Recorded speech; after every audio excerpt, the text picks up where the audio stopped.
Milyong halaga ng drogang ibinalot sa kape at paminta, bistado.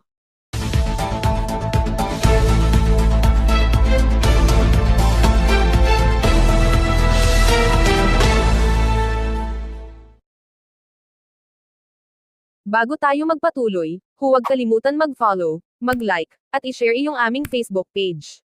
At huwag din kalimutan mag-subscribe sa aming YouTube channel, ang Serbisyo Balita Live Online. Maraming salamat po. Binalot sa tape na puro paminta at kape ay isang hinihinalang iligal na droga na umabot sa milyong piso ang halaga at inakala ng isang babae na makakalusot ito sa K9 na aso bago dumalaw sa kanyang pinsan na nakakulong sa Medsi Camp sa Bureau of Corrections, Muntinlupa City.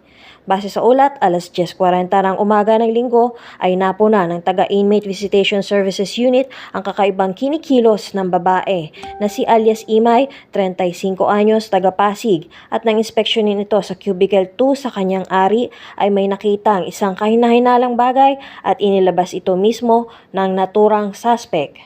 Base sa investigasyon, aminado ito sa kung ano ang laman nito. Tinatayang nasa 148 grams ang naturang hinihinalang shabu na nagkakahalaga ng 1,006,672 pesos. Tumanggi naman magbigay ng pahayag ang naturang suspect. Kasong paglabag sa RA 9165 ang sinampa laban sa naaresto.